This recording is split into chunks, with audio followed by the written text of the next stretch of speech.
Hello guys, ఈరోజు నేను ఇంకో ట్రిక్తో వచ్చాను.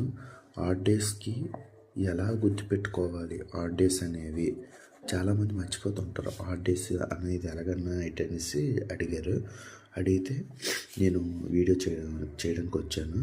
ఇప్పుడు 100 ఇయర్స్కి ఎన్ని ఆడ్ డేస్ ఉంటాయి, 200 ఇయర్స్కి ఎన్ని ఆడ్ డేస్ ఉంటాయి, 300 ఇయర్స్కి ఎన్ని ఆడ్ డేస్ ఉంటాయి, 400 ఇయర్స్కి ఎన్ని ఆడ్ డేస్ ఉంటాయి అని అడుగుతున్నారు.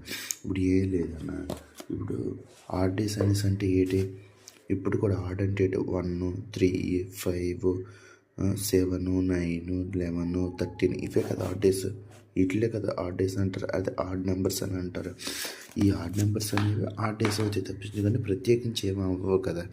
సో ఇప్పుడు కూడా ఒకటి గుర్తుపెట్టుకోండి, 400 ఇయర్స్ అనేది ఎప్పుడైనా 4 తోటి డివైడ్ అయ్యిందంటే అది లీప్ ఇయర్ అవుతుంది.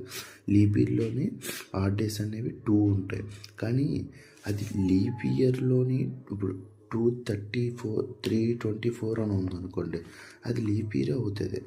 కానీ ఇక్కడ 400 అనేది సెంచరీ ఇయర్ అనేసి అంటే 400/100తో డివైడ్ చేస్తే 4 అవుతుంది. ఓకేనా, 4 అవుతుంది. అలాగా 400 అంటే ఎగ్జాక్ట్లీ డివిజిబుల్ బై 4 అంటే ఇది రిమైండర్ 0 వచ్చింది. రిమైండర్ 0 అనేసి అంటే ఇది ఎప్పుడు కూడా ఆడ్ డేస్ అనేవి కూడా దీన్ని ఇప్పుడు 0 అవుతుంది. అలాగే 300 కొంచెం ముందుకు రావాలి. కొంచెం ముందుకు అనేసి అంటే 0 తర్వాత ఉన్న ఆడ్ నెంబర్ ఎంత? 1. అంటే 300కి 1 ఆడ్ డే ఉంటుందని. అలా దాని తర్వాత 300 నుంచి 200 కొంచెం ముందుకు వస్తే 1కి తర్వాత ఆడ్ డే ఏంటి?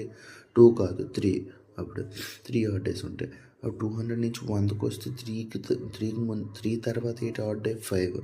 సో 100 డేస్కి 100 ఇయర్స్కి 5 ఆడ్ డేస్, అలాగే 200 దీనికి 3 ఆడ్ డేస్, 300 ఇయర్కి 1 ఆడ్ డే, 400 ఇయర్కి 0.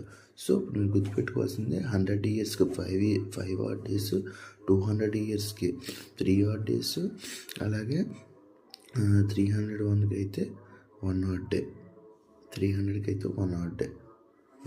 మన వీడియోగా నచ్చినట్టయితే షేర్ చేయండి, లైక్ చేయండి.